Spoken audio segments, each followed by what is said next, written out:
Ngayong papunta tayo sa napakahalagang Game 4 ng serye sa pagitan ng Oklahoma City Thunder at San Antonio Spurs, mas lalong umiinit ang laban dahil ramdam na ang pressure ng Western Conference Finals.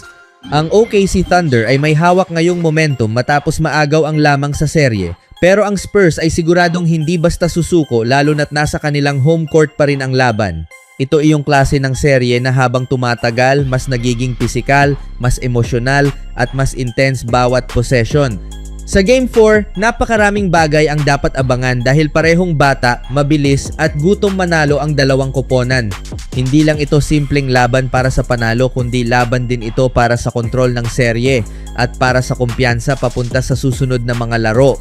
Alam ng Thunder na kapag nakuha nila ang Game 4, mapapalapit sila sa NBA Finals. Ngunit alam din ng Spurs na kapag napanalo nila ito, magiging pantay ulit ang serye at babalik ang pressure sa OKC. Unahin natin ang panig ng Thunder. Siyempre, lahat ng mata ay mapupunta kay Shai Gilgeous-Alexander na patuloy na nagpapakita kung bakit isa siya sa pinakamahusay na players sa NBA ngayon. Sa seryeng ito, napakahirap niyang bantayan dahil kaya niyang umatake sa kahit anong paraan. Kapag gusto niyang umatake sa rim, kaya niya. Kapag gusto niyang tumira sa mid-range, kaya niya. At kapag kinakailangan ng clutch basket sa dulo ng laro, kadalasan siya rin ang sumasagot. Isa sa pinaka-exciting na dapat abangan sa Game 4 ay kung paano pipigilan ng Spurs si Shai. Sa mga nakaraang laro, sinubukan na nila ang iba't ibang depensa laban sa kanya, double teams, physical defense, traps, pero nakakahanap pa rin siya ng paraan para makapag-produce. Ang problema kasi kapag masyado mong tinutukan si Shai, nagkakaroon naman ng open shots para sa kanyang teammates. Dito papasok ang kahalagahan ni Jalen Williams at Chet Holmgren. Si Jalen Williams ay isa sa pinaka-underrated na players ng Thunder.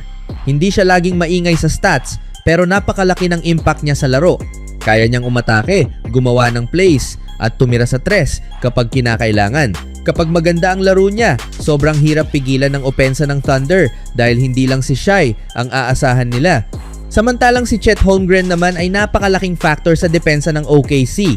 Ang haba niya at timing niya sa blocks ay talagang nakakagulo sa opensa ng Spurs. Kapag nasa loob siya ng paint, nagiging alanganin ang mga kalaban na umatake. Pero higit pa sa depensa, napakahalaga rin ng kanyang outside shooting dahil nailalabas niya sa ilalim ng ring ang malalaking defenders ng Spurs.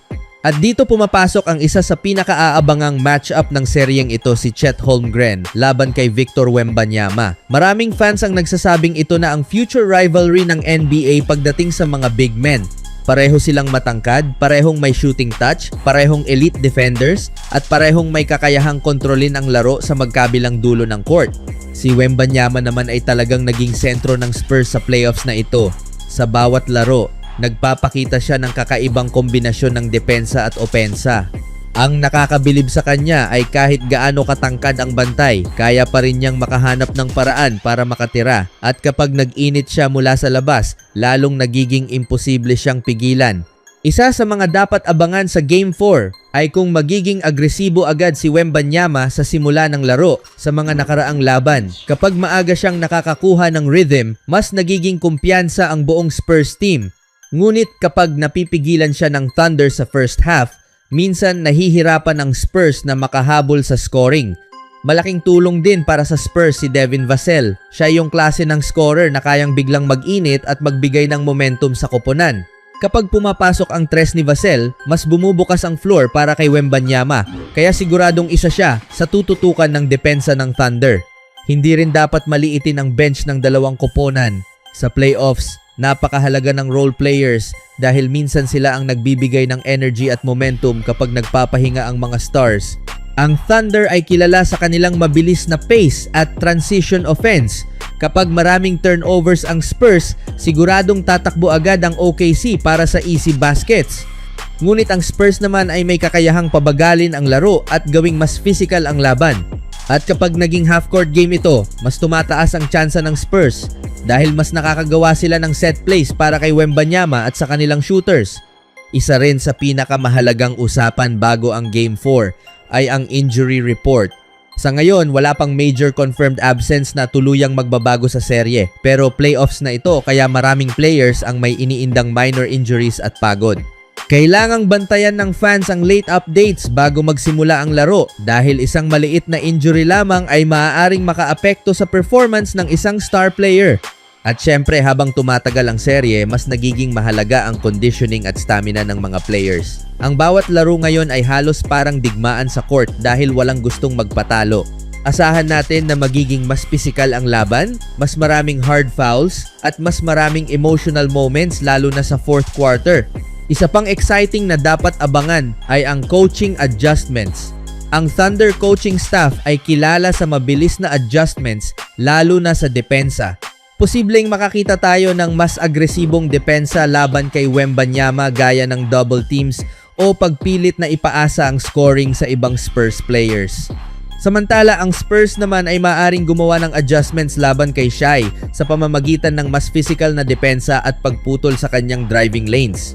Posible rin nilang pilitin ang ibang OKC players na gumawa ng puntos upang mapagod si Shai sa buong laro.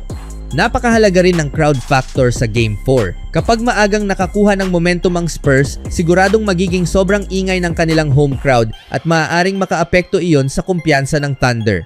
Ngunit kapag naman maagang nakalamang ang OKC, posibleng mawala ang energy ng arena at mas lumakas ang kumpiyansa ng Thunder. At syempre sa ganitong klaseng playoff series, malaking factor din ang composure sa clutch moments. Sino ang mas kalmado sa huling 2 minuto? Sino ang makakakuha ng mahahalagang rebounds? Sino ang makakatama ng biggest shot ng laro? Iyan ang mga tanong na sasagutin ng Game 4. Kung titingnan natin ang overall matchup, napakaganda talaga ng labanang ito dahil parehong puno ng batang superstars ang dalawang koponan. Ang Thunder ay may bilis, movement, at offensive creativity, samantalang ang Spurs naman ay may haba, depensa at discipline. Kaya bawat possession ay parang chess match sa pagitan ng dalawang future powerhouse teams ng NBA. At para sa maraming fans, ito rin ay laban ng dalawang posibleng mukha ng NBA sa mga susunod na taon, si Shai Gilgeous-Alexander para sa Thunder at si Victor Wembanyama para sa Spurs. Pareho silang may superstar aura at parehong kayang buhatin ang kanilang koponan sa pinakamalalaking sandali. Kaya sa kabuuan, ang Game 4 na ito ay hindi lamang simpleng playoff game. Isa itong laban para sa momentum, pride, pressure at posibleng direksyon ng buong serye. Asahan natin ang matinding depensa, clutch shots, emotional na moments at superstar performances. Thunder laban sa Spurs, Shai laban kay Wembanyama, bilis laban sa haba, opensa laban sa depensa, at sa dulo ng lahat, isang koponan lamang ang lalabas na mas malapit sa NBA Finals. Kaya kung basketball fan ka, siguradong ito ang isa sa mga larong hindi mo dapat palampasin.